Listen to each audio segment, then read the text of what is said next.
What's this about? What's this about? Hey. What's this about?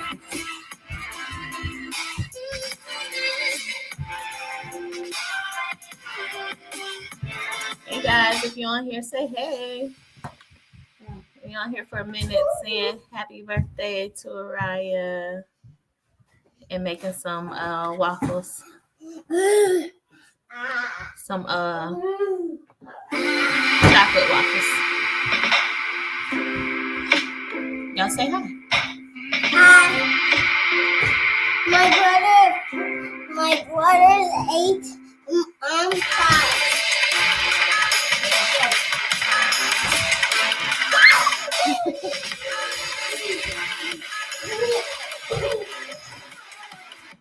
Okay, no. Y'all gonna say hi? Yeah. Hi. Okay, I told them we're gonna try this. Told them they're gonna get kicked out if they don't act right. So we're gonna see how this goes. It's a little dark in here.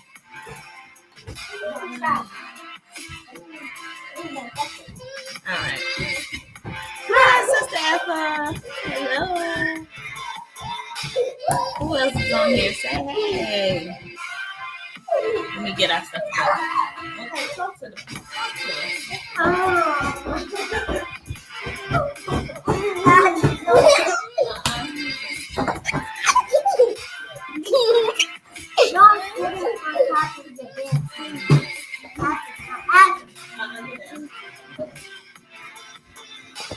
Hello, I'm Broken Sylvia. Hello. We're saying happy birthday to Ariah. I told him. So, her name is Sylvia. Say hi, Miss Sylvia. And Miss Effa. So we are. I told him so. Oh, back up. So he was disappointed because he couldn't spend his birthday in school. Like he likes to. He likes school, so he wanted to be there for his birthday. So since he couldn't be there because we're doing virtual learning this week. Since he couldn't be there, I told him we can get on and do some make some chocolate waffles. I mean, he bawled yesterday because he couldn't be at school for his birthday. So we try to make a fun day of today because you know, he is in the house. So they said they both look so excited. Yes, full of energy. I'll have to send you some waffles. So this is gonna be my first time doing it the way I'm doing it. So hopefully they turn out right. But I think the kids don't care as long as they, get some chocolate. All right, y'all ready? Calm down. All right. I told them we're gonna have to kick them out if they're not acting right. Hey, okay, you already said that again. yeah, because it's that serious. Why do you keep saying that? Because y'all. I don't know. Okay, here. Let's go. Y'all ready? You have one heart. Y'all ready? You have one. You ready? You ready? You ready? Okay. All right. Matter of fact, you go wash your hands again because Lord only knows. Go wash your hands again too. How are you guys doing today? Thank you so much. So far, as you can see, they're all over, so they're enjoying themselves. How's your day going? Hello, hey twins. Hello. Hey, Mighty Man of Valor. Thank you guys for joining. I'm gonna tell him that you guys said happy birthday. Ariah, people are saying happy birthday to you. Are y'all done? They got so much energy. They wild. They're saying happy birthday. Miss Latoya said hi. And happy birthday, Mr. Darius said hi. Happy birthday. Why is that one so low? Because this one is Facebook. This one is Facebook and this one is YouTube. But they all saying hi. Okay. If you don't get your tail, get down. Get down. Stop waiting. All right. So let's make some. Because I don't know how long this is going to last. You ready? Yeah. You're gonna pour some in here. Oh. You get to pour. You gotta fill this whole cup up. Wanna do it too? Yeah. Tell me what y'all doing today. Everybody having a good day? Wait, stop. Okay. Oh, okay. Pour that in, and then the next cup we're gonna let Asher pour his in. Okay, go ahead, Asher. Let me put it Here, on. Asher. Asher, be careful, Mom. Here's my Asher's. Yeah. Oh, I did not say the oil. I said pour more of the pancake mix in. See? Y'all You doing said stuff. cup. You Here. said cup by accident. Here. I need to move. Scoot yours up. Let him do it. No, he has to fill that up. No, I'm filling this up for him so he can put some more here. This wild. I don't know. I hope they turn out okay, guys. No, stop. Okay, I'm sorry. So it said, hey. Oh. I have to mix it up.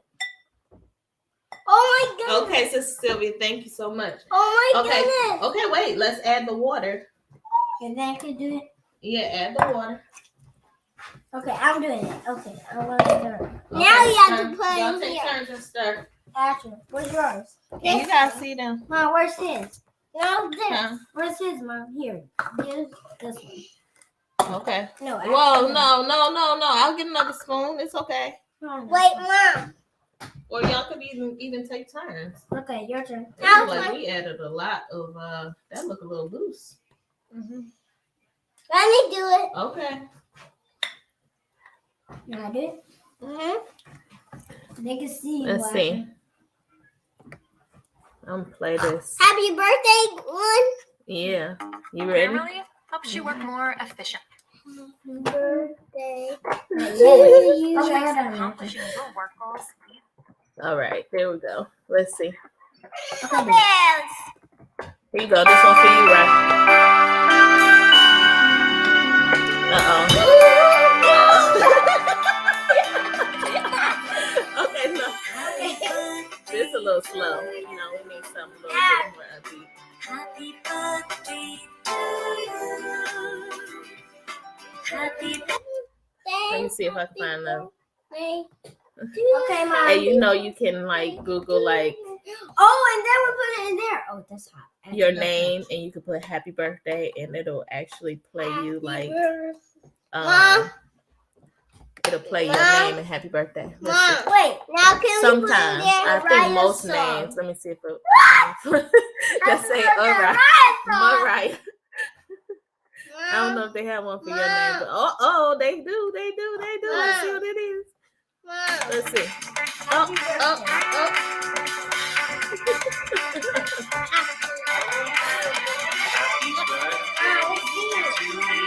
Yeah, it's the yeah, it's just mixed with water.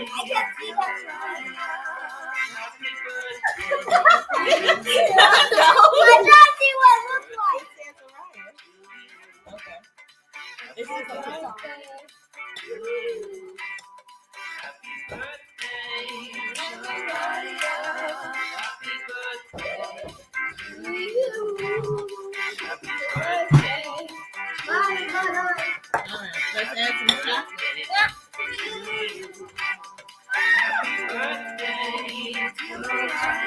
Okay.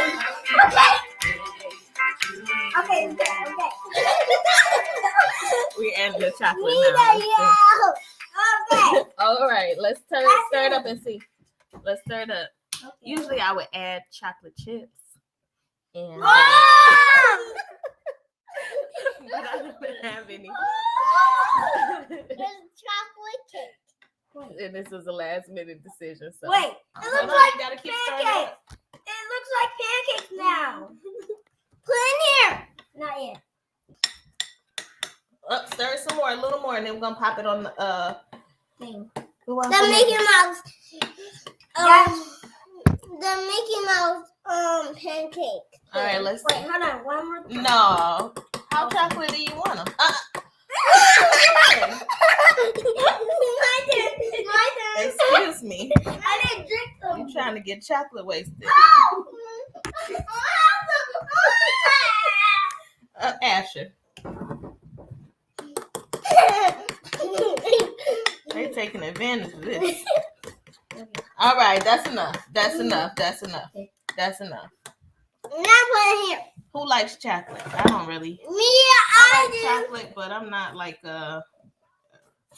Ariah loves chocolate. Like I feel like people who like chocolate, like they go overboard on chocolate. I just like. Goodness. Mickey Mouse. We have to wait for a minute. I like a little chocolate. Not. I probably won't eat this. I It has too much chocolate for me. Oh, careful. Hatcher. Yeah, it's only for mom. So She knows how to do it. there we go. Thank y'all for joining Mickey us. Mouse, hey, Mickey Miss Chantel, Ariah, she said happy birthday. Say hi to Mickey Mouse right here. Okay. She said happy birthday. Hi, Mickey Mouse. Mickey Mouse. You have to wait for me. Let's see who else. Yeah. So we just mixed.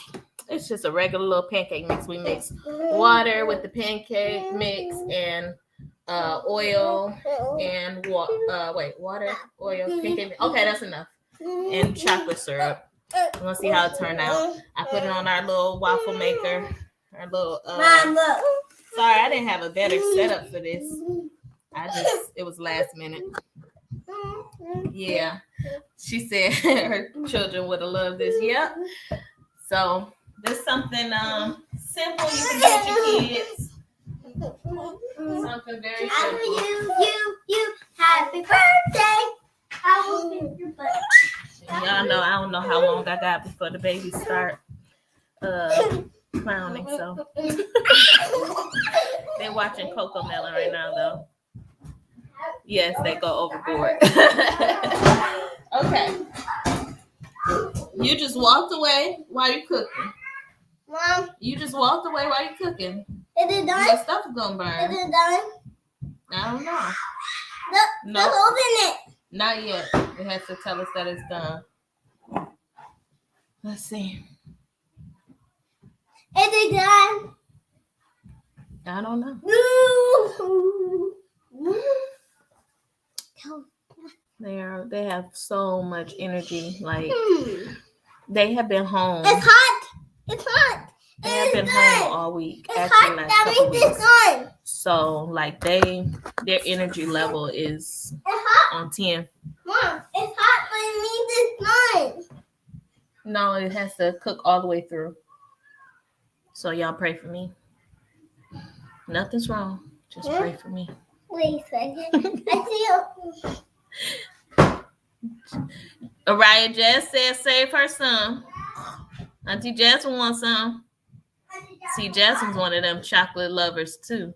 I don't. She likes chocolate. Chocolate lovers, do y'all be like chocolate ice cream with chocolate cake and more fudge, and like it's too much. I don't really do chocolate like that. That's too much. I want, if I might get some chocolate, give me like a chocolate brownie with vanilla. Matter of fact, you can make a vanilla or Neapolitan because you got to have a little bit more flavor than that.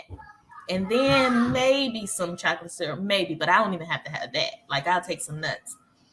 But y'all chocolate lovers be like chocolate. Like y'all like everything chocolate. Not me. It's Not not me. hot. Okay, right. Go get the charger. It's No, not. hold on, baby. Hold on. I feel it's not hot. No. Ryan, Ariah, get the charger. This is a mess. Ain't it made a mess? Get the charger, buddy. Let's see how weird. Can I see how Can weird? you get the charger? No, for my computer, or it's gonna die. Where is it? Where is it? Where is the computer? Where Jess is the said that computer? sound good. No. Where is the Oh, computer? it's just after you like everything chocolate too? Where is it? No. Where That's is a it? lot for me. Where is it? That is a lot. Look over here. Hold on. Here, talk to them for a second. Let me find it.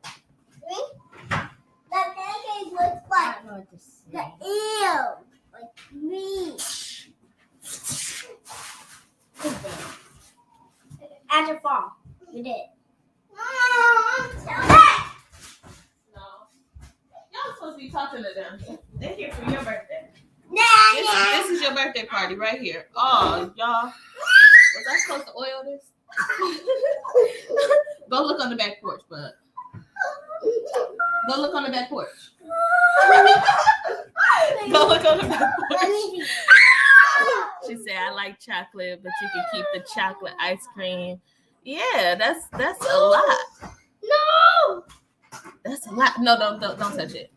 It's just too much when it's like loads. A little chocolate. I like that. I like chocolate, you know, candy bars and stuff like that. But can you put some chocolate on? yeah. Hold on, honey. I didn't even pull out all the right instruments. You found it, bud? Yeah. I'm sorry, I'm trying to keep my computer from dying on me. Let's see. Oh, okay. You said you don't like chocolate. I thought you were saying you do. Like, yeah, I can't. I like it. It's not too much. You scaring me. So we made some eggs this morning. Y'all, I don't be cooking like that. Especially not with these babies. Like, I used to enjoy cooking.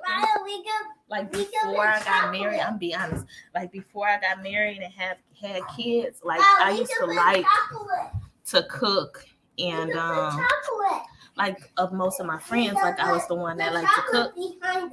But now that I'm married and I have kids and all of that, it feels like a duty. So I do it because I, have to, but it's not like my thing. Like if somebody say, "Oh, let's cook," that's not enjoyable for me. That feels like like a task. So I just I do it because I have to, not because I want to. And I almost feel like I forgot how to like make like really, really like good meals from scratch because don't come for me, Jasmine. I feel like I'm like I forgot how to make like meals like from scratch and stuff like that because I am about what is quick at this point because you gotta get it done, What do y'all do? Like, how do y'all make life easier? Like, do you meal prep? I did that for a while. We need some chocolate. It lasted for like a couple weeks. But yeah, no, I need to get back on that. Mom. I just it's a duty for me now. She said I like chocolate. I shouldn't eat it a lot though. Yeah. Mom. Yes, honey. I know. We're getting it out. Go get another fork. Oh, you know what? I got a fork over. Yeah. And then my husband, I'm gonna tell y'all a secret. He say I burn everything. I don't burn everything, right? But I'm being honest with y'all. I am the type of person that I don't like anything undercooked. Like, I don't know how to explain it, but like if I'm cooking meat or anything, like that bad boy has to be done like through. And I don't like stuff that's not all the way done through. And so he's like a super like, I get having tender food. That's fine. But like he doesn't. Hold on, baby. You want this one? Yeah. Okay, but it's still hot. So he is like a wants everything tender, and that's understandable. But to me, his food is not like done like I want it, and so I just shut up, Jess. I don't burn everything. Can I put some chocolate? Like I just I have to make sure it's good, but to him, like I will leave stuff in there a little bit too long because I'm overthinking it. Like this don't look done. Can I put some chocolate? Yeah, I don't even like raw meat. Like I'm funny about stuff. Let's see how y'all. Spider mouth. Exactly. Right. Come here. Right here. Jess said it still be good, but I need a glass of water. You still eat my food. Don't do that. So like, because I talk like that, like my family would be like, they're not gonna really ask me to cook nothing. I can cook, I just don't enjoy it like that, especially when I'm like making meals. Like there's some people like at the family dinner and stuff like that, like they're the cook of the family. I don't want to be the cook of the family. Like that's not my aspiration, you know. And probably at one point it would have been. It probably would have been, because my grandma was a great cook. Go ahead. Oh, you took his. Let me make you one. Let's make another one. He said, yeah, let's just give that to him. It's better to give than to receive. Okay, be quiet. Stop. What in the world? But yeah, no, that's not like my aspiration to be like the cook of the family. Some of y'all, I know y'all cooks be on here judging people. She said Crockpot Meals. Okay, they can come to school and help me cook for these 400 kids. Okay, Marquita, that'll give them something to do, because they at home and you see they got a lot of energy. Y'all don't judge me. Chantel, okay, so the Crockpot Meals. Let's talk about that. Like, because that's something I'm like, okay, I could do that. That'd be on all day and whatever. I just don't know how you develop the discipline, because I feel like there's still a level of preparation for that. Like you have to make sure that all of that is done the night before or whatever, so you can pop it in the crock pot and, you know, so it can be ready, which is, that's simple. Like that makes life more easy. It should. But for me, it's the preparation beforehand. So if I don't think about it beforehand, then it's not going to get done. But I would like to get into that. Like, I think it would make my life easier. But I just have to, like, get it started, I think that's it. I just have to, like, start. Jessica said, I totally understand. My goal is to meal prep for the family. Hold on. My go-to meal for the family is rice with a fried. Oh, go-to meal for the family is rice with a fried egg and some sauteed veggies. And so now that sounds good. And some sliced potatoes. That sounds good. My go-to meal, I think is it probably would be some chicken and rice. Okay, so here's the more difficult part about me and my family. Like, we don't eat a lot of starch. We don't eat, well, not just starch, but we don't eat a lot of like carbs. So like I tried to eliminate a lot of carbs from our diet. So we switched from rice to like cauliflower rice. And so like stuff like that I'm not keto. We did do keto for a while, but we still somewhat eat like we're keto because there's just certain things that we noticed were better for us. So like we eliminated a lot of the, you know, just the high carb food. And so that makes it a little bit more difficult for us because, you know, it's just not easy to like just throw something together. Like, but that sounds like dinner tonight, Jessica. That's what that sounds like to me. That sounds like something I can make tonight. But I usually will make like chicken. I think if I had to go to, it's like chicken, rice, cauliflower, and broccoli with cheese. Like that's my go-to. But yeah, I need like more like staple meals that are healthy that I could just, you know, it don't take that long. That's kind of where I'm at. Is like it has to be a quick meal, especially like with the little ones, and I'll be tired by the end of the day. But yeah. Hi, 365 Intentional. Thank you for joining us. Ariah, people are telling you happy birthday, and he done dipped. But his waffle will be done, so he'll be back. Jess said, yeah, it's hard to keep up with the Crockpot meals. I don't know how people prep so much and put in the freezer like weeks ahead of time. That right there.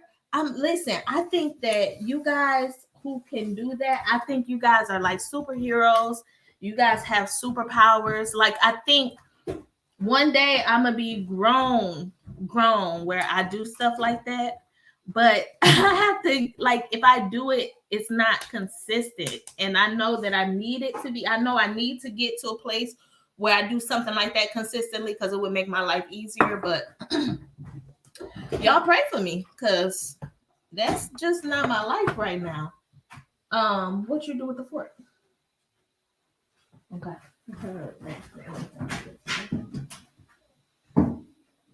What you do? Oh, here it is. That was you. Did he get some sausage and eggs? Or he just took okay. Ow. Yeah. So let's see. Oh, somebody say happy birthday. Ariah.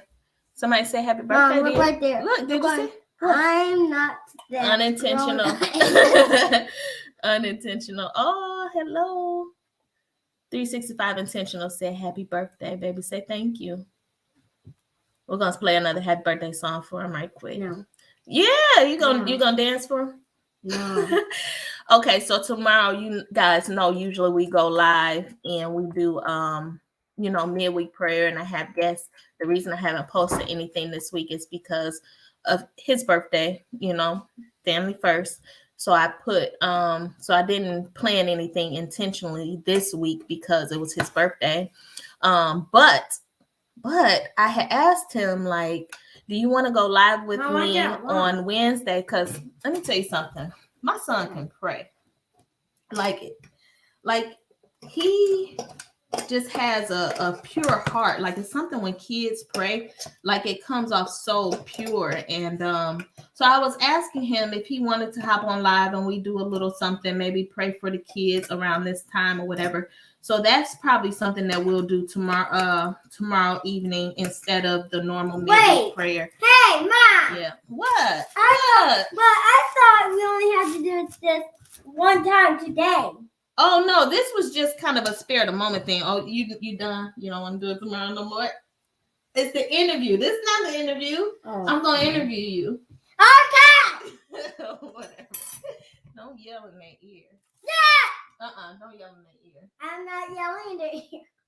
They're not even here. Kids turn 8 and they just get out of pocket. They just be. I have some whipped cream around. You can get whipped cream. Okay.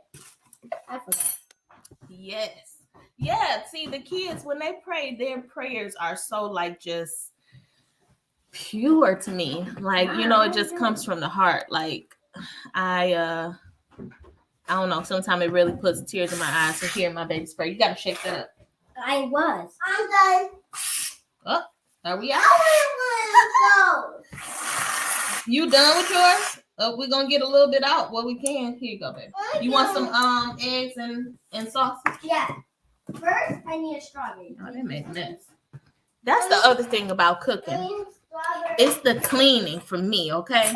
And I know you gotta clean as you go, but like the added cleaning, like when you cook big meals and then you have to add on that cleaning, like it just feels again like more of a task, and I don't like it. I don't like it. Mom. She said Ariah's prayers. Mom. Yes, me too. Look. Mom. Me too. There's something about it. Mom. There's something about it. Chantel said, I don't food prep air fry. Look at this. Yes. Okay. Look at this. So let's talk about those air fryers. Look at this. I'm sorry, I'm all over the place, but listen. Okay, that looks good. Here's his waffle. Can y'all see that? It's all burned. You made the you forgot to get you some eggs. Mom. Oh my. I'm just letting them do their thing, but yeah. So what was I saying? Wait, that one's for you. The air fryer, y'all. That air fryer make you so lazy. I thought this egg. That air fryer makes you so lazy. Let's be real about it, because it does not take much just to pop everything in the air fryer, and that is what I do. Like that has been a lifesaver. You want some eggs? No. Oh my gosh. It's almost gone anyway, so whatever. Hold on. It's almost gone. It's not coming out. It's gone. I have to do another one. But yeah, like I had the small air fryer, and then I got the big one because it was a lifesaver.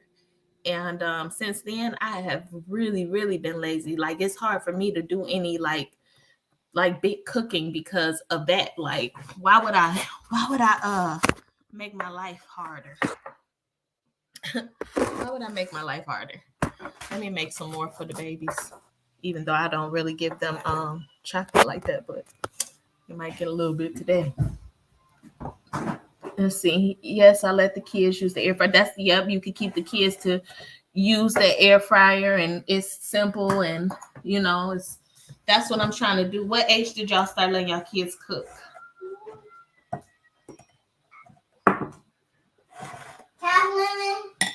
Like Ariah, like I try to make him a little bit more self-sufficient because all of my kids are 8 and under. So if I can get somebody, what you need, babe?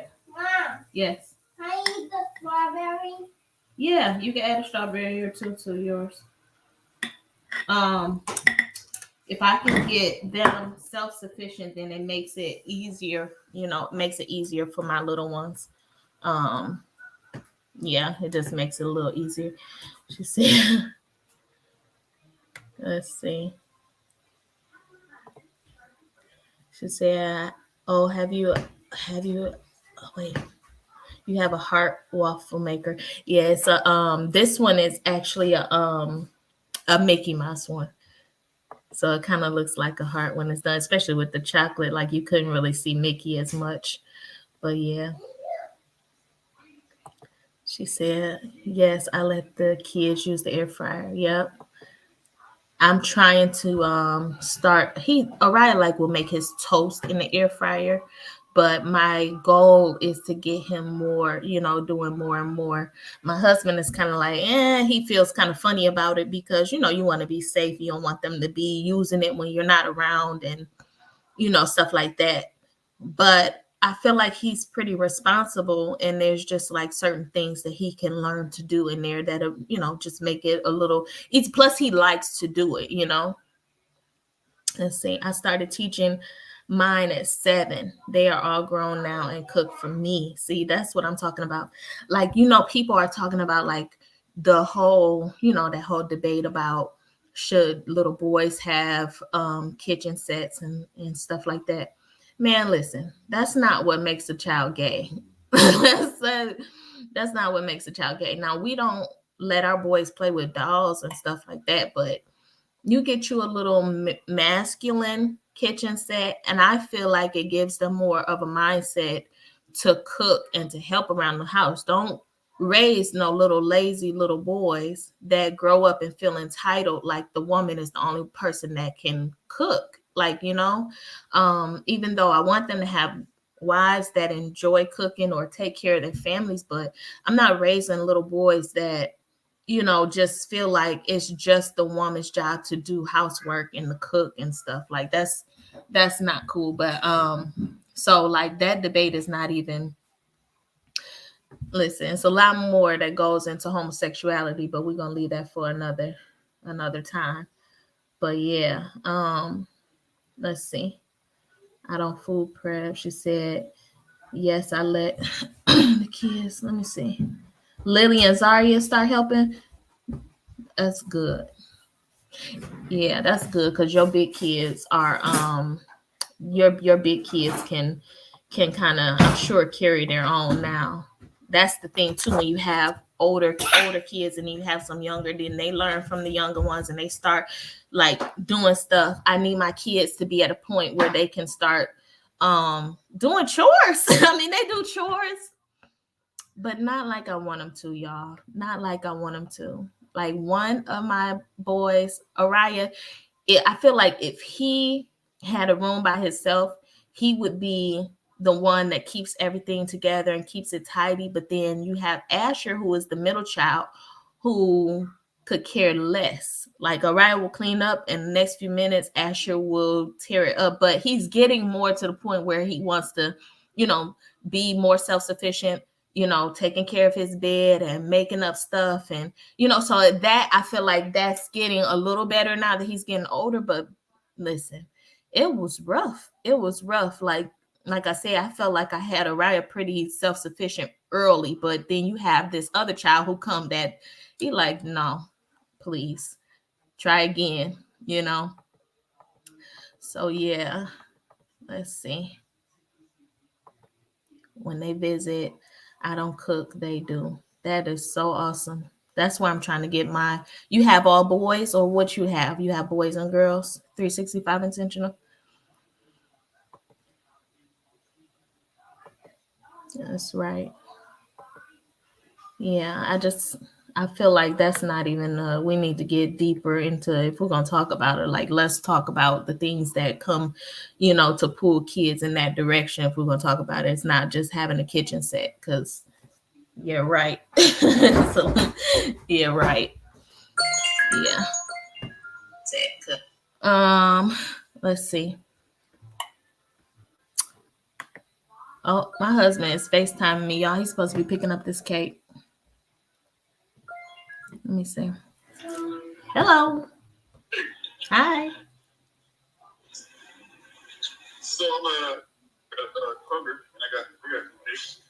I have to show you though. I know how you are. So. Okay. You're live, by the way. Just so you know. Yeah. I was live, so you're live. What does that mean? I'm gonna pick out this cake, but you're live. Huh? We just saying hi to everybody for Ariah's birthday. We made some chocolate waffles, but show me the cakes that they have. Just show me, or you can pick it. It doesn't matter.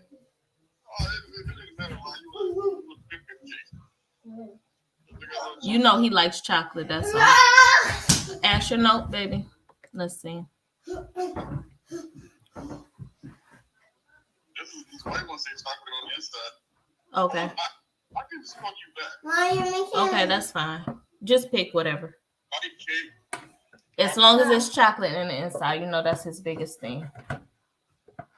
Yeah. Okay, thank you. Okay. All right, bye-bye. Yep. So, let's see.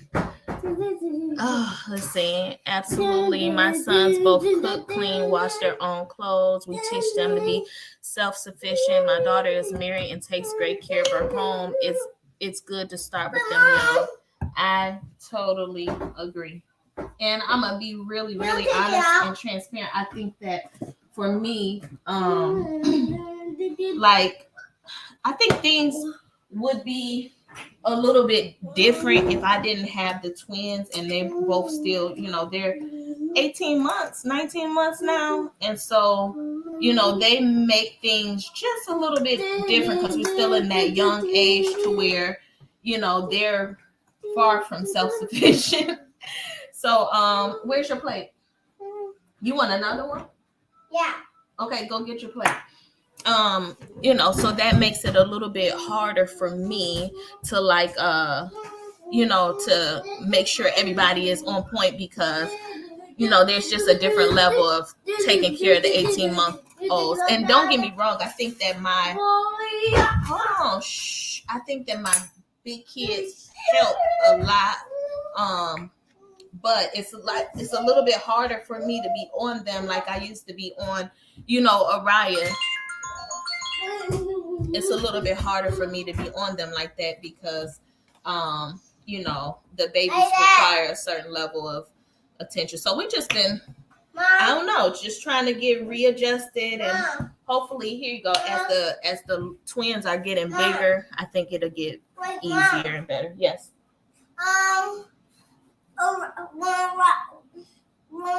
When Ryan have a cake, I want him to get 2 baby wings for me and Ryan. Oh, so y'all both get a birthday present today. Okay.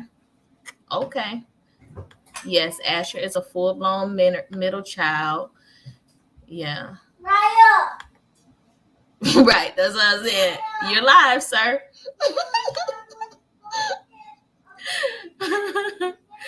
I have a friend, her son is grown, loving with her, and she washed his clothes. Yeah, see, no. See, by the time they get 15, 14, like they need to be doing a little bit more, I just don't think that I can't imagine it all falling on me like that. And so look, here's the thing, like hey Frank, hey his word, we're just talking. It's my son's birthday. So we started out making waffles, and now we're just talking about children and family life and all of that. So but my what was I about to say? I have all boys, so I feel like, and I could be wrong, y'all, mothers of girls, let me know if I'm wrong, but I feel like boys are not always as self-sufficient, especially as early. So it doesn't come as natural for all of my boys. Like, I feel like girls, they're gonna mimic the mom. They're gonna, take on task and, just do stuff. And I feel like that's added a little bit more of a task for me. Not that I'm saying my life is any different than anybody else's, because I understand we all have our, our difficulties, but I feel like with boys, it doesn't always come as naturally for boys to, be self-sufficient. But you have to like make them, like you have to stay on them. They can be like, you see boys who grow up and they can cook well, they clean, they take care of their home, and like that's what my idea is for, my children. I want my children to feel like, even though they're all boys, I want them to when I send them off, when I marry them, I want to know that, they're not just some little spoiled kids that, do nothing and think that the wife is supposed to do everything. Because as moms, we can do that. Like, we can enable them, especially being a boy mom. You can enable them. And I just don't believe in that or want that for mine. So, yes. Yes. Hello. Thank you guys for joining. We're just talking. We are talking. I started out saying happy birthday to my son, and we are just chatting about kids and motherhood. Y'all have to tell him what cake it is. I think oh, that's cute. I'm gonna tell him to get the blue one. Yeah, my son is one of those chocolate lovers, like I was saying before, so he doesn't care about the cake as long as it's chocolate. But I'm gonna tell him to get that. So yeah. So Yep. Let's see what y'all saying. Ariah, somebody else said happy birthday. Who was it? Huh? Who was it? His name is his words. Pastor OG say thank you. Hey, thank you. Yep, they can't even see you no more. They took their food and ran. Say thank you. Thank you. Yeah. There So let's see. Said Use the bathroom. I picture fit when mine's. Oh yeah, that air fryer, baby. That air fryer is too legit. I started teaching out of 7. No, I already read that one. Let's see. That's right. So if a part of them learning to cook, part of them learning it's part of them learning, right, to cook and help around the house. It sure is. And so the past couple weeks we've been home, so like I have been able to get some things together in the house, like, but I'm also making them get some things together. Like, this gonna be y'all school time. Yep. Ariana cooks full breakfast. My God, see, that's that girl stuff.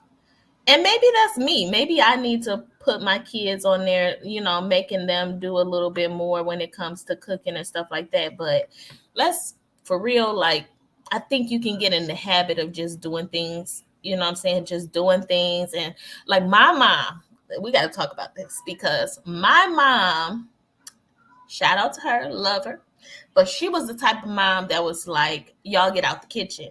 If I'm cooking, y'all stay out the kitchen.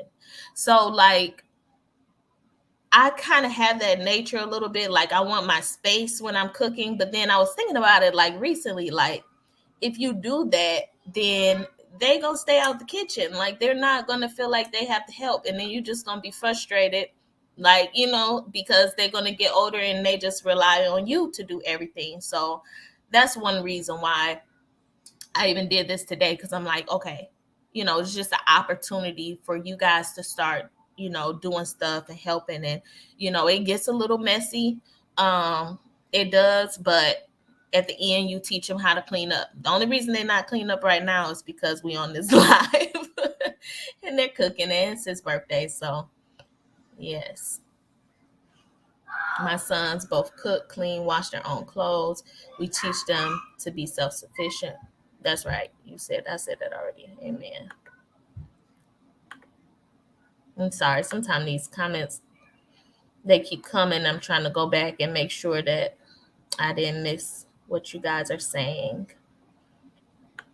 I have to remind myself I can have her do things. I was so in the mindset of doing everything on my own. So I'm still learning even now. Yep. Yes, it's been a year since I've been out of that relationship. Yes. Yes. Frank said, I don't always listen to my parents when I was young. That's right. I mean, I'm trying to raise my boys to be respectful young men, but, they are kids. They are kids. So, yeah. They're sorry. Don't turn on me. I should show y'all right in here. He is in here. Listen, I made enough. I thought I made enough food for 4 kids, but this boy is in here eating like a grown man at 8 years old. He's in here. I think this is his 3rd helping of eggs. And how many waffles did you have, sir? You had 2? No, I actually had 1. Oh, okay. Okay, get down. No. No! Yep. My oldest son picked up really well. My middle son felt them middle children are something else. But every child is different. And it's so funny because I feel like it kind of repeats cycles. So like the twins, so my oldest child's very responsible. Second child, he's the typical, like he's the middleish child you ever want to meet. Then the third would be Asa, but it's like the twins, right? So I feel like in a way Asa started over because he has like an oldest child mentality. You can see it already. He's kind of like Ariah, in that he will be the leader and all of that. And then Arrow, he acts like the baby, but he also reminds me of Asher because he's gonna have that mentality, like he's gonna do what he want to do. So it's just funny because every child is different. What y'all think about birth order?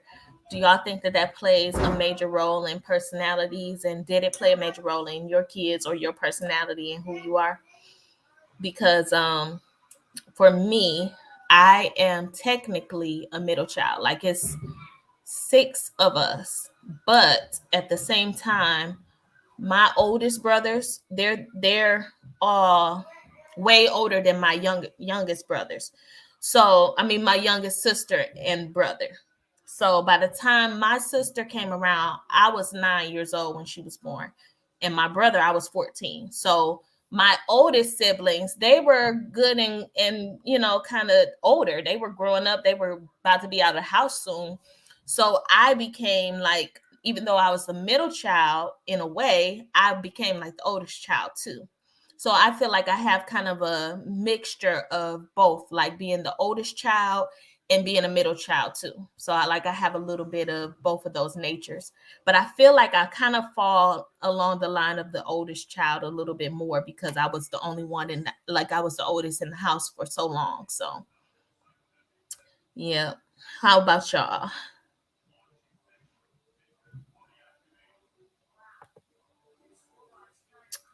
He said everything my parents said came to pass, came to the future. That's real. That's so real. Hi, be a better you. Hello, Cynthia. Yeah, it's so funny because when you're young, you don't really see it like what your parents be saying. Like you just be thinking they talking. I went through that phase of being the rebellious child. Being honest, I was the rebellious child for years. Like it's amazing now that I'm like saved and all of that stuff. Like, but no, I was the one that was out there, and I think I was. That's probably why I ended up like I am for the Lord because I think a lot of people was praying for me. I think my mom and dad, they was concerned, and my brothers, and they wasn't even like super, I don't know. They probably was praying that the heck out of some things for me because I was the rebellious child for a long time.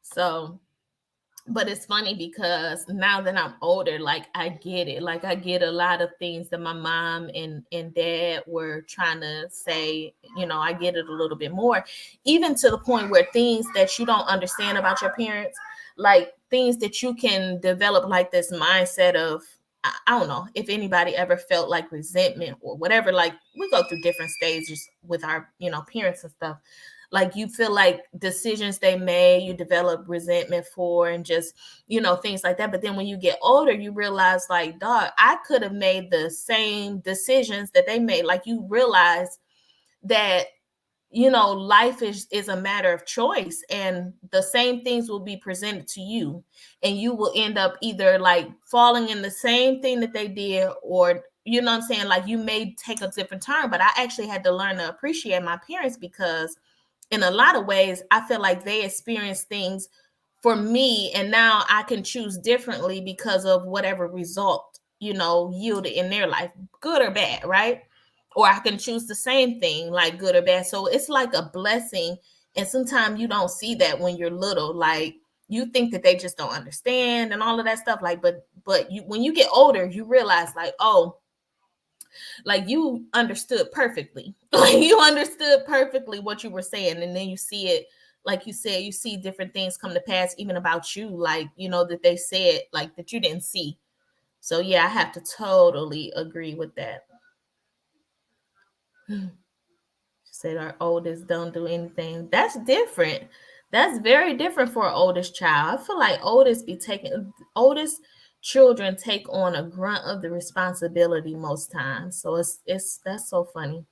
Jazz said, I feel like birth order definitely plays a role. Me too. Me too.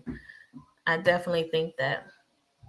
Jazz is my younger sister, and she's also a middle child, so she can relate to that middle child syndrome. I'm just saying. She can relate to some of that middle child stuff. Chantel said she was a smart mouth child. I get it. Yeah, I get it. Totally do. The Lord has brought me a mighty, mighty, mighty long way. Let's just say that. Yes. She said that was my middle child. He was out there. Thank God for snatching his behind right up and getting him all the way together. Listen, prayer works. And what's that song? My mama prayed for me, had me on her mind. That song. I used to think about that all the time. Like, for sure, somebody was praying for me because I was not even thinking about. I used to say to God, I used to be like, when I get older, when I get 30, I thought 30 was so old. They'd be like, when I get 30, then I'll be saved and I'll live for you. Like I used to literally tell the Lord that all the time. Because I just thought 30 was the ultimate age. That's when you get married. That's when you settle down. That's when I have it all out of my system. But God had other plans because the Lord saved me at the ripe age of 21. No, actually, I take that back. So I rededicated my life when I was 21 because I had given my life to God as a child at 12 years old. And the Lord, I remember having a relationship with God very, very early on. As a matter of fact, I remember hearing God and seeing things, God showing me things when I was little. But of course, at that time, like we didn't grow up in a church that kind of taught us about spiritual gifts and stuff. So I just thought it was normal. Like I thought that the way that I talk to God and the way he talks to me was more normal, but it wasn't like explained to me. And but I can remember like really, really early on, like as a little girl, I used to be more of a note writer. Like I would write letters to God, and my family, my brothers would make fun of me because they would find my notes to God. But like I would experience, like I had experiences with God very early. I just didn't understand what they were. um but so anyway, I rededicated my life back to God at 21. And that's when, I got filled with the Holy Spirit and just all that stuff. But in my mind, I was waiting until I was 30. That's when I was going to get married. That's when I was going to serve God and all of that stuff. But like I said, he had different plans. Thank God. Lord only knows what he was snatching me up from. Lord only knows. Okay, because of her treatment with her dad, she went to a shell. She was doing better. Okay, well, thank God. I understand that. I definitely understand. Sometimes life plays a role because, you know, even though they say like, part of our nature is, part of who we are is nature, and then part of it is nurture. Yeah, that definitely can make a difference in who you are too. Depending on what has happened. I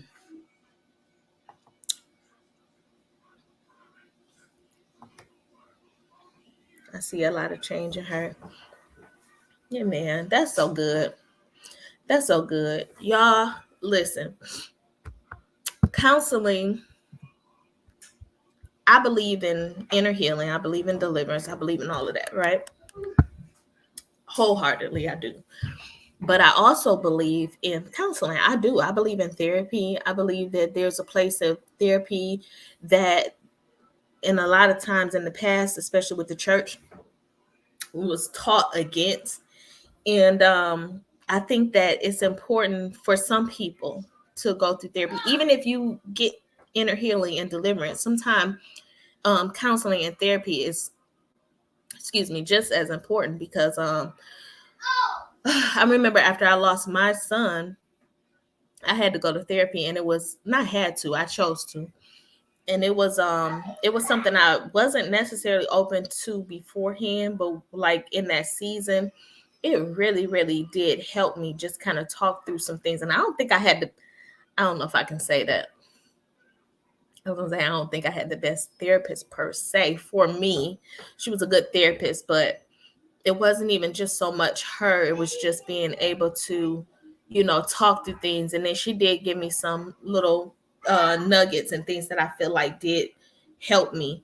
So, therapy is important. And even as like for adults and for children, especially if you know that your child has gone through a traumatic experience, or something in their life to where you notice a big change in their personality, or you notice a big change in just you know just like us, like there's things that just affect us. It's so important to go through.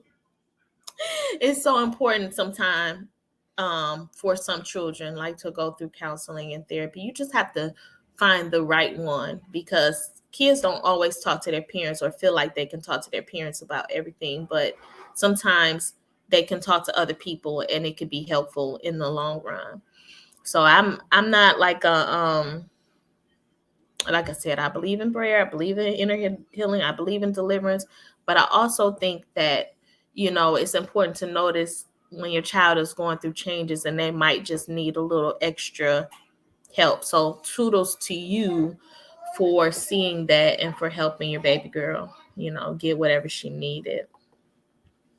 You said, yeah, we were taught against counseling. Yeah, that's for real. That's for real. And this is the thing, because my sister, she went to school for counseling. I need something on my lips. She went to school for counseling. Hold on, y'all. I'm done. Okay. I actually had 2 pancakes. You full? Yeah, I actually had 2 pancakes. You know how? How? I gave them to. I made them to. After Nick gave me this. He didn't want any more, so he gave me. Oh, okay. I got it.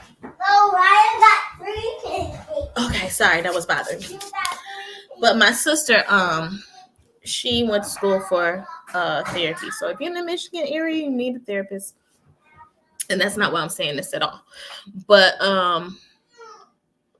what was I saying?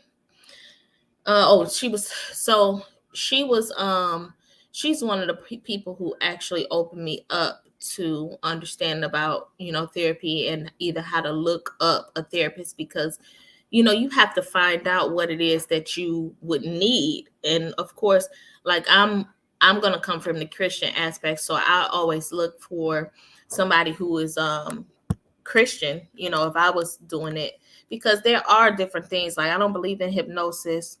I believe that opens up doors. I don't believe in that kind of stuff, but there are like different therapy methods.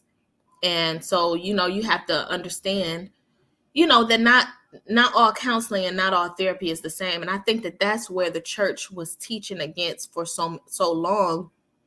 When it came to therapy, they were teaching against it, because I'm gonna be honest, like when it comes to hypnosis and just some of the things that a therapist might do, no, I don't believe in all of that stuff at all. I think that, yeah, you can definitely open up some doors, but there are other counseling and therapy methods that are healthy, and then especially for those who are in the Black community. Not only was it demonic, but to go to therapy in some people's eyes is just also a stigma, because if you go to therapy, now you're crazy, or, just all of this stuff. And it's just like, where did that come from? Where did that come from? So we're just supposed to walk around being people that are full of, traumatized, never dealing with issues and, stuff like that. Like that's unfortunate. I think it's a lack of knowledge there, with that mindset. So yeah, therapy can be helpful. Jess said you should have let me therapize. No, ma'am. Sorry. Yeah. My daughter cried one day after talking to her therapist and said, "Mama, I love him so much. Oh, he gets me." See, that's a good mama. Good job, mama. Good job. She needed that. Yep. You got to find somebody who, thinks the way. And this is the thing. So you may go to a therapist and be like, okay, this is not the person for me. And it's important to realize, okay, this is not a good fit or match for me. And then, try to find somebody that actually might be a better match for you. Like, you don't have to stay there. If it's not working out, you don't have to stay there, but just finding somebody that actually is more fitting, for what it is that you need. Yeah. She said, I've always wondered why people think that way, that seeking therapy is demonic. It's so wrong. God heals us in different ways. Sometimes we need to go through this process with the therapist. That's so right. That's it right there. And I mean, I think that there is a religious spirit, if I just be honest, that has turned Christians away from a lot of things that weren't necessarily bad. It comes from a lack of knowledge. It really does. It comes from a lack of knowledge. And it has kept us like I feel like in bondage in a lot of ways, because we have this lack of understanding when it comes to things that, don't get me wrong, like I said, there are some things that we need to be aware of spiritually, being aware of opening doors, when it comes to things that are you're introducing things that are just not of God. But not everything is demonic. Like, and that's where we have messed up, is just kind of making things demonic that actually could have been useful and helpful in our lives. So yeah, I have to totally agree with you. Like, it can be a process. I mean, especially like you're grieving. Like, I know people who are bleeding now on people, right? Who are in ministry, they're bleeding on people right now because they didn't get the proper help that they need. And that's what I realized when I went through therapy. I actually had to deal with church hurt too, because and I'm gonna talk about this one day, but when I started going for grief, it opened up so much other stuff that was there that I hadn't dealt with. Because when you bandage things up, instead of dealing with things that you're going through, it's like you're going to put bandage on top of bandage on top of bandage. So when you open up one wound, it's like all these other things that begin to come up. And so that's what I realized, like in therapy, like, because I started feeling, that's when all these other issues started coming up. And my therapist, she was like, you have to focus on one area. You know what I'm saying? Like, you have to heal from this. And then, you know what I'm saying, in order for you to get past this, if you start moving on to other stuff, you're not going to heal from this. And so I had to take the time, like she made me just focus on that one thing so I could get over this hump and then go back and deal with some of those other things too. But it took her to like really, just help me to understand that, because I would have got off course. And I think that I'm at a much better place with dealing with death, in that situation than I would have been had I not gone to a therapist, because anger started coming up, all these other feelings started coming up, and I didn't know how to work through them by myself. So, I just think, like I said, you have to find the right fit for you and for you. I mean, family therapy, marriage counseling, all of that stuff, I am pro for that, because there are just things that we cannot, like, let's say in marriage, right? You don't always just have to go to a pastor for marriage counseling. Now, I'm not against that if you find a good pastor. Like Ash and I, we do marriage counseling. But there are people who are trained, to help you. And I feel like some pastors should be going through counseling, because a lot of times you bottle up this stuff and you think that you're supposed to just be dealing with it, and nobody's supposed to, you make everything such a secretive thing. And it's just like, why not get help if you need help? Like, I'm just like a person who feels like we go through, like, getting older now, I just feel like we have put so much other stuff on us that we just didn't need to. Yeah, I saw you, Sister Sylvia. A religious spirit. That's what it is. Like, we put ourselves in bondage because we feel like we can't reach out and get help, or we can't let it be known what we're going through. That's sick to me. Like, that's sick. And I feel like that's why a lot of people in the church are in bondage, because they feel like they had to carry this load that nobody ever told them that they needed to carry, but yeah, that definitely came from a religious mindset.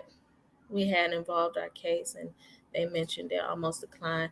I almost declined too. Like, when I'm gonna tell you this, we were in the hospital, and after my son had passed, and there was a nurse or a doctor that came in, and she's like, I know that our people decline therapy, but don't overlook therapy if you need it. And at that time, it just wasn't hitting right. Okay, I'm being honest, because I'm like, girl, get out of my room. Like, I I was not in a place where I wanted to. It was the way she said it to me that I just wasn't really feeling. I probably just didn't describe it right. But down the line, lo and behold, yeah, your girl I needed to go. And thank God, thank God I did, because I'm gonna be honest, like there was things that even like I feel like the church didn't understand that I was going through. And I'm not saying one particular church, I'm talking about people like didn't understand and was actually kind of causing a little bit more harm to me than good in that season where I needed healing. I needed somebody to understand. And it's like, yeah, I love God. Yeah, I'm not walking away from God in this. Yes, I want understanding from God, but sometimes people can say things and make you feel like you just have to get over it because they might not have been through it. And it's like, I want to get over it. I do. I actually don't want to feel this way for the rest of my life, but they kind of make you feel like you have to just get over it. And that actually can cause a person more harm, because it's like, no, part of me getting over it is working through the emotions and the things that I'm feeling about the situation. Like, it's not just me just, moving past it and busying myself. And that's not going to, because one thing I did not want is for years later to look back and have like, resentment towards people that were, just kind of in that get over it time, like type of thing.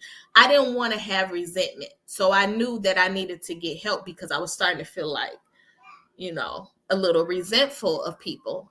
And like I said, thank God I did. Thank God I got some help. I don't know how we got here, but the Lord, amen.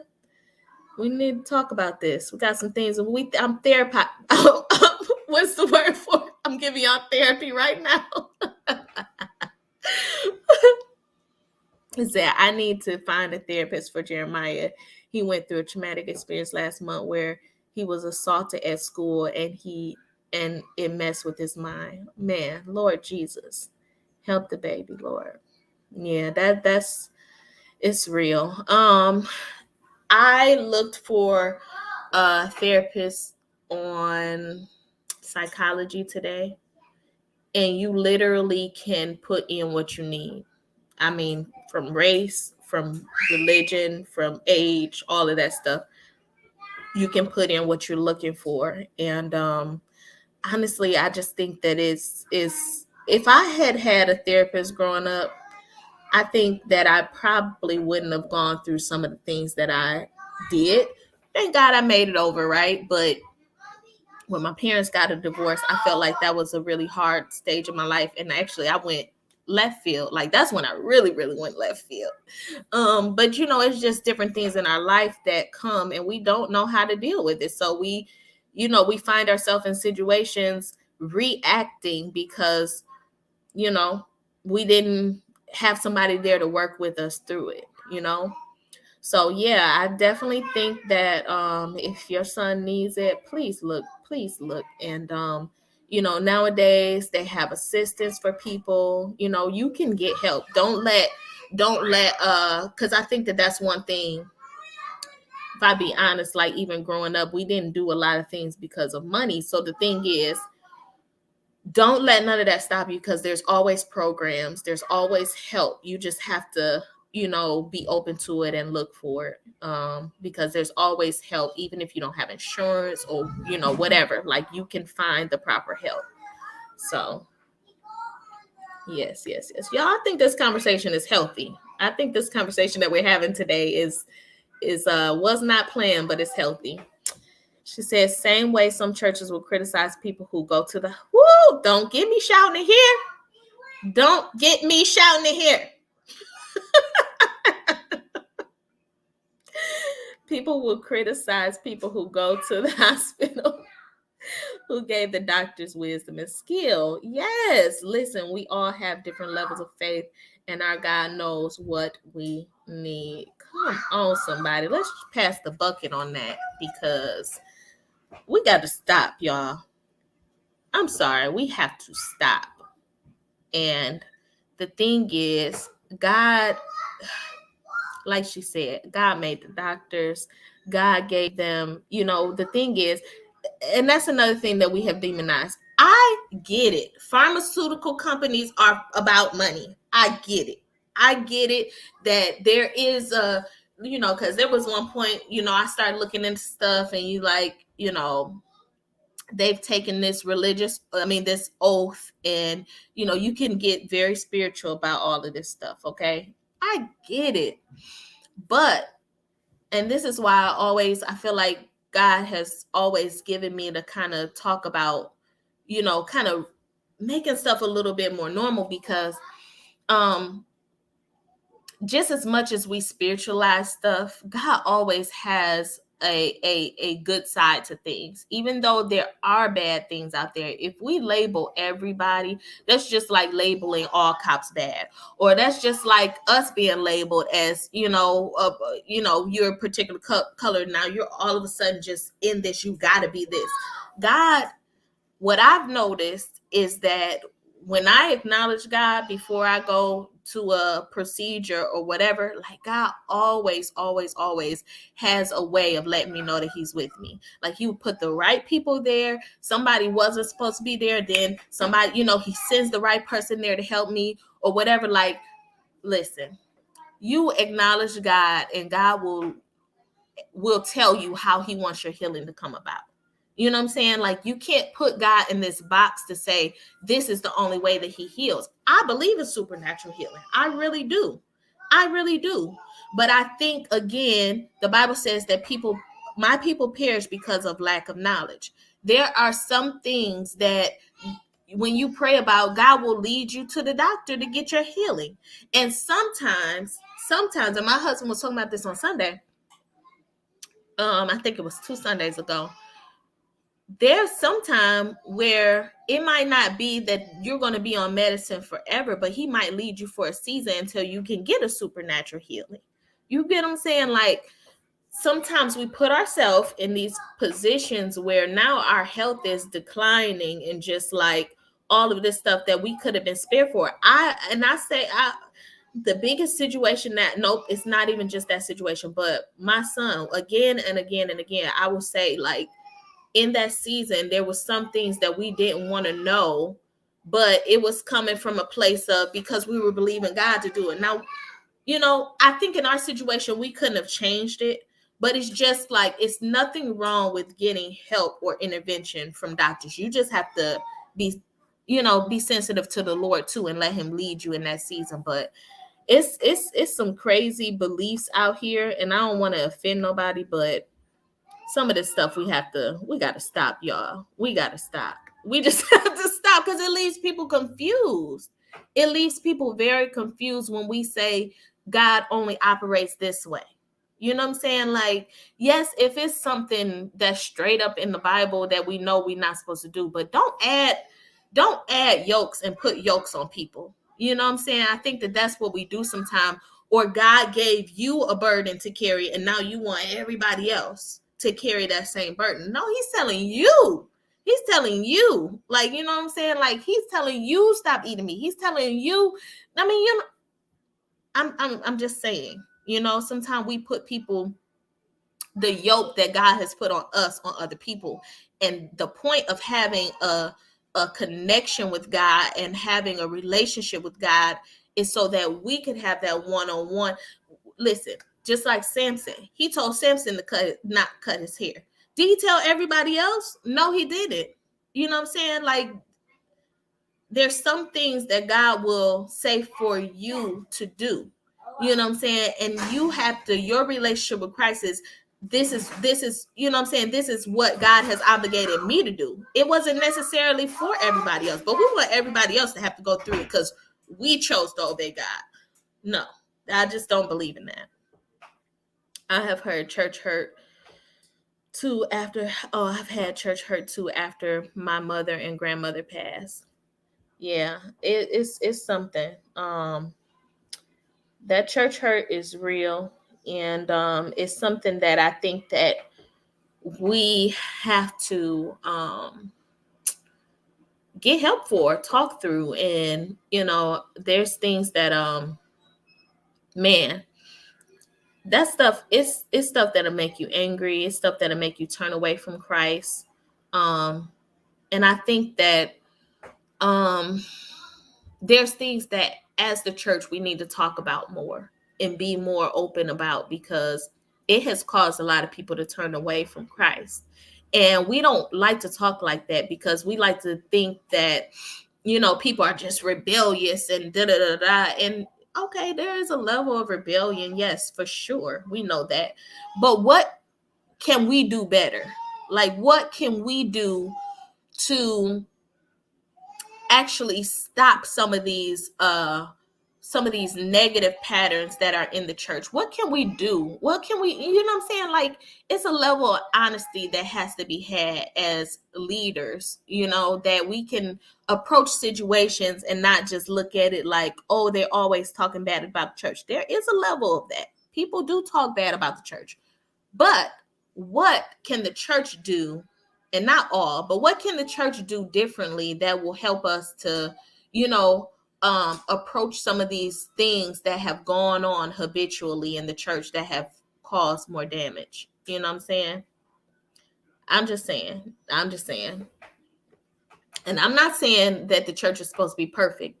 That's not what I'm saying at all, because I get it. Like, we're human, and we should hold people to the same human level that we would, if it wasn't the church. But at the same time, if we say that we speak for God and we have to hold ourselves to a higher standard. So that means, one of the biggest things I feel like that we need to do more of is being open and, being confronting situations. If we know, even in leadership, that we did something that could have hurt somebody, being okay with approaching it and saying, okay, that was hurtful.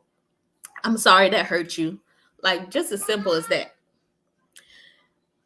Y'all, we just talking. So whatever reason we got onto this, but Frank, you better preach today. You better preach. You and Effa. I have to agree. Yes, baby.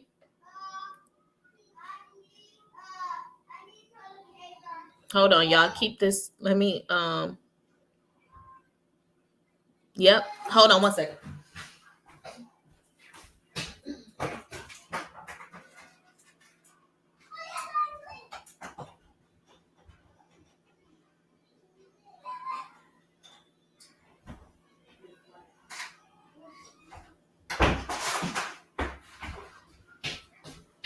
But yeah, I think pastors should go to counseling. I ain't gonna lie to y'all. I'm just not. I don't even know if I could touch that. But I already said what I said, so it's out there. Yeah, I think that it should be more normal. For if a pastor needs counseling, they should go. I think, and yeah. I know a lot of pastors who probably could use counseling and would be better for it, like gifted pastors. But there's just things, because y'all, there's like people, even some of these YouTube people who have developed their whole platform and is basically off church hurt. Okay? For real. And I could have been there too. Like, I could have, just talked about hurt and being hurt and, avoid this type of church because da da da da da. I think it's good to be open about stuff like that, but you have to make sure that you don't develop a whole flock or following off of hurt, because what happens is you'll always have to cater to that following that wants to talk about hurt and wants to stay broken and wants to stay bitter about things. And I see it so often that people are literally bleeding on people because they didn't get the proper help that they needed. They didn't get help. They didn't talk through some things. So yeah, I definitely have to agree that it's a place for counseling even within the church. But pride. This is so true. My dad and stepdad was in our pastors, and I got hurt firsthand. That's real. That's real, because sometimes, especially when it's family that's supposed to be leading, it's a little bit harder because it's, close up, and, it's real. Talking through our pain is like us emptying ourselves of all we have bottled up. Otherwise, we either explode one day or become toxic, and it affects others. Yes, preach, okay? Preach, because that's so true. That's so true. It's going to come out one way or another. It's going to eventually come out. And it also, our perspective of things, will be tainted sometimes when we don't deal with situations. I'm sorry, my son's crying. I'm about to get him something. But Asher, come here, baby. Our perspective will be tainted when we don't deal with things. And so, like, now we're teaching people according to things that we've been through rather than the word, because now we stay in this season of being hurt and all this stuff, and now our perspective about everything is based on an experience. And don't get me wrong, you can share experience and testimony and it be a help to people, but at the end of the day, if it's not based on God's word, and it's not, based on actually overcoming those things, then it's really only causing more damage. You know what I'm saying? It's really only feeding to that damage that's already there. So, yeah. Yep. And now we taking our anger out on other folk, and you got to talk through some of this stuff. It does cause more harm. Let me see. It does cause more harm. People are unlearned in the things of God. This is why we have to know Him for ourselves. People are perishing because of lack of knowledge. Absolutely. Ariah.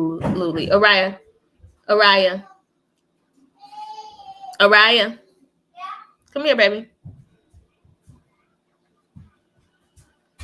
Can you get them the sausages? Yeah.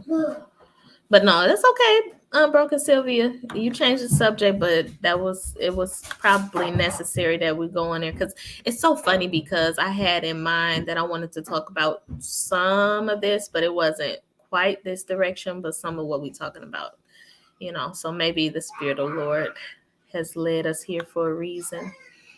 Psychologytoday.com for those who are looking for counseling. Like I said, type in what it is that you need. And this is not me just advocating counseling over the church or anything like that. Y'all, please, okay, let's be well balanced in our thinking. I'm just saying that it can be healthy for people, especially in times of your life, critical times, unexpected times, trauma, what I'm saying? Like going through processes that you really didn't expect to happen. Some of that stuff really can affect you deeper than what you know. And it actually can cause I firmly believe that some of the things that we deal with, like even as far as needing healing in our body, I believe that a lot of that is bottled up pain and hurt and things that we did not deal with. I believe, this is just me, okay? Lord forbid if I'm wrong. Lord Jesus, I wouldn't want to experience it myself. But I believe cancer is a bottled up. I believe it's things that we have kept within. And just like the Bible talks about bitterness, right? The Bible talks about bitterness basically eating away. Yes, baby. Okay, I'm gonna have to get them off. Get off. No, it's fine. The Bible talks about bitterness and the root of bitterness, and how basically it eats away at you, right? And to me, this is just to me, that sounds a lot like cancer. It starts in one place, and then next thing you know, it's just eating away. What do you need? No. To call that. For what? See what you can do. Oh, boy, get out. You'll see when he gets it. It don't take long. Yeah, when he gets off work. But it sounds like cancer to me. It eats away at your body. Like it starts in one area and then it just consumes you when you don't deal with it. And I think that that's a lot of uncurable diseases and stuff like that. I just have found that sometimes when you're going through things in your body, it's because of something that you didn't deal with, you know what I'm saying, outside of that. And then, you know, even if you believe in inner healing and deliverance, a lot of times if a person is going through deliverance, they have to go back through things that they have been through in their life and deal with it, and the root of that, and let some things go. Unforgiveness eats away at your body. You know what I'm saying? And sometimes you have to go back through and begin to deal with that stuff and let go of stuff, because it's literally caused physical problems to your body because it was stuff that you didn't deal with. So, yes.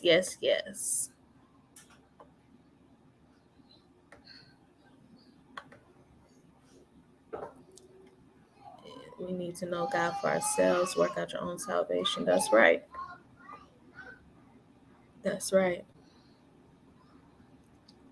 See, I am more focused on God than what the church and people say in the church outside. That's where you got to be. Because even in that season where I did experience church hurt, I learned something. I learned that my focus, I can't put anybody in the place of God. And sometimes we don't know that we're doing that, but we do. We put men on pedestals, and we think that because they're on this pedestal that they can't do, you know what I'm saying, they can't hurt or whatever. Like, and you have to put God back on the pedestal. You have to put God back on the pedestal of your heart and realize that people are men. Men mess up. Men will hurt you. And you know what I'm saying? Like, that doesn't always make it okay, because like I said, there are some things I feel like we have to deal with within the church that, you know, ain't right. Okay. But I'm just saying, it made me have a healthier balance or view of the church. And even now with my husband and I being in ministry, it makes me make sure that I put people's focus on God, because I never want people to put me in a place where Siobhan could never, because at the end of the day, I am human. And that's not to excuse things that I do at all, because I believe, you know, in living right before God and doing people right. But at the same time, it's just say, look, we all working out our own salvation. Even as a pastor, I am still working out my own soul salvation. I'm working at it daily, you know, and that's where we should, you know, it just made me have a healthier view of church and made me make sure that I'm pointing people's heart where it should be. Yep. Time for a change. God is raising up people with different heart who will speak the truth to set people free. That's it. And our voice has to triumph over all of this other stuff that's going on. Hey, Minister Terrence, love you much. Good to see you. Hope you are having a good day. Y'all, if you are just hopping on, we started out telling my son happy birthday and making some chocolate waffles.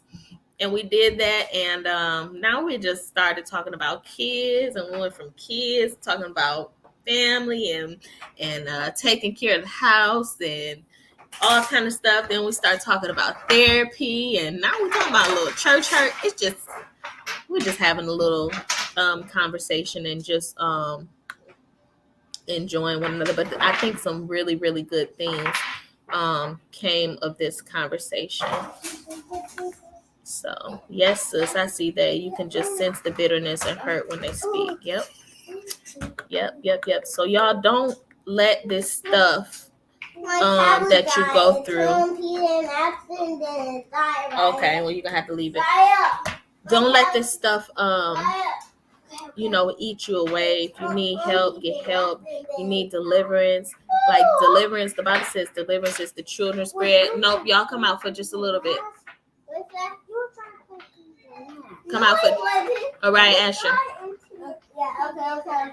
Play with the babies for a little bit. And mommy's almost done. Asa has no diaper. Okay, bring him here. I'll give him a diaper. Yeah. They like to take their diapers off. But don't get the help you need. I believe in inner healing. I believe in deliverance. I believe in all of that. I also believe in therapy. I think that we have to work through some healing because we don't want to walk around unhealthy and going through things in our body that we should actually be we don't have to carry. You know what I'm saying? Like some things are as simple as letting some things go, and then God can come in and heal. Repentance and forgiveness and all of that. It's so much bigger. Hi, baby. Hi. Come here. It's so much bigger than just being like repentance should be daily. Like going through, I don't know about y'all, but even in my prayer time, okay, you're gonna take him upstairs in a second. Say hi. Hi. Hello. This is Asa. So even in my prayer time before I give for the Lord, a lot of times the Lord will deal with you about things that have happened, throughout the day that you didn't deal with, and He'll have you confess some of those things first. Repentance is not just for sometimes we just think it's ritually, repentance is like a ritual. No, repentance is helping you to repent and forget. You leaving me? Everybody said hi. Everybody was saying hi to you. You said hi. Come on. All right. No, you don't want to go. Bye. But Say bye, Mom. bye, buddy. Forgiveness actually, is a part of healing. It's a part of healing. So, amen. I love God so much. I love you all. Thank you guys for this conversation. It is good to have some adult conversation when you've been home with the kids. When you're raised not to speak. Frank is preaching this morning. When you're raised not to speak on different subjects, it messes you up with when you get older. So true. So true. Oh, thank you, Sister Chantel. I'm so glad that this was a good conversation for you. And we're gonna go on this note, but that is so true because a lot of times, and my mom, she'll be like, I didn't let y'all say this, I didn't let y'all say that, and I appreciate the way I was brought up. Don't get me wrong, I really do. I appreciate my parents and the way that they brought us up, and I find a lot of things that they try to instill in us. I'm old school a little bit when it comes to parenting. But at the same time, there are things that I had to learn were taught through the generations that were not necessarily healthy. There were just things that we carried on that their parents did and their parents did, and it wasn't. And we live in a day and time where we have to be more open with our children and talk more about. I think it was always necessary, don't get me wrong, but now you cannot afford to not talk to your kids about some things, because next thing you know, it'll be things going on in their life that have gotten out of hand because y'all neglected some conversations because you were thinking that, oh, they're still little, they're not thinking about that. You don't approach them about some things, it'll be people at school that will approach them about some things. And you have to be, candid about this, because I learned from actually one of my other friends that is in therapy or went to school for counseling. She was just saying how, like, when things happen to your children, like, right, if somebody was to touch your child or something like that, that child would have to explain exactly what happened to them, and in detail, like use body parts and use things, you know what I'm saying? Or that the person who did it could literally get off. You know what I'm saying? Because if you don't, if your child isn't able to fully explain, that person who did it could be on trial and get off because your child couldn't really explain what was going on. So I mean, names of body parts and stuff. So of course, like when I first started raising my kids, there were things that I was like, yeah, we didn't say this, we didn't do this, we didn't, like this is just not how our household grew up. But I had to change my thinking on that stuff because listen, it's real out here, and parenting is only getting a little bit more difficult, I think, because just some of the things that our children are being faced with, they're being faced with earlier. And so I'm saying all that, Frank, because I agree with you. There were things that we just couldn't talk about when we were little, and I think that as we get older, as we move into parenthood ourselves, like we have to learn to do different. I'm not going to say better because I'm sure that our parents did what they knew to do, but in generations things are supposed to get a little bit better. Like saying you're supposed to learn from what your parents did and use it for what I'm saying, tweak it if you need to. Now there's some things I'm gonna hold on to. There's some things that, like I said, I can be a little old school in my thinking about, and I don't think I'm changing because some of this new school stuff is a little bit weird to me. We believe we believe in the ride, okay? Spare the ride, spoil the child. We believe in that. I don't believe in beating. I don't believe in that. Let me say that because I don't need no Facebook police coming after me. I don't believe in all of that, but I do believe in discipline. I believe it's healthy. I believe that love is discipline, but I do believe that there's just things, like I said, that we have to adjust as parents and be able to talk to our kids about because this is not the normal. The things that these kids are dealing with nowadays is not normal. It's not regular. Like there were things when we were growing up they weren't trying to instill in the school, and now they want some schools. I thank God for my kids' school because they don't play that, but they want to introduce and indoctrinate things, and they're like, well, you indoctrinate, well, these are my kids, so I can teach them what I need to teach them. You just stick to the ABCs and 1, 2, 3s. Thank you. But you have to teach your kids at home because they have to be able to go and be able to differentiate. Is that the word? Tell the difference between what's right and what's not.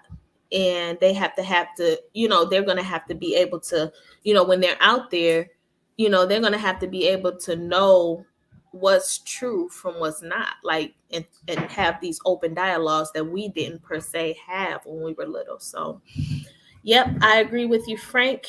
And I'm still here going over school lessons. But thank you so much for joining us, Sylvia. I did not plan to be on here this long, but I do appreciate the conversation that we had today because I think that is necessary for us to have dialogue and just learn and grow together and whatever. Tomorrow evening, like I said, I might have Ariah get back on and I might interview him a little bit and let him pray over the children. And it just depends because it's his birthday. And so, my family is always going to come first. I love y'all. I do. And I consider you guys family and friends and, becoming a part of our As We Are family. But, you have to make sure you put your kids first because I never want him to be resentful of ministry or, things like that. So, but if he's up to it, we're going to hop on and we're going to just talk and pray and just have a more lighthearted, fun time. And then the end of this, actually, I think December 18th, I'll be on his word channel, just singing a little bit. I think it's like a prophetic singing thing. So I have like a little slot in there. They have a lot of singers that's going to be on there, and I'll be on there and just, I don't know, singing and worshiping for a little bit. And then after that, the holiday season is here. December 21st, December 21st or 22nd, whenever that week is, that's actually the week that my son passed. So I was thinking about getting on here and talking about grief on Wednesday. So y'all pray for me and pray for my household. I told y'all, when you have an assignment, the enemy, that's when the enemy tries to come. It's not about us, it's about that assignment. So pray that my household will fulfill its assignment, even in spite of the little things that the enemy try to do to pull us away. Just cover my household, when you guys pray, just cover us. But God is good in spite of it all. Amen. Love you guys. Love you, Sister Effa, Frank, 365 Intentional. Thank y'all for hanging out with me today. This was fun.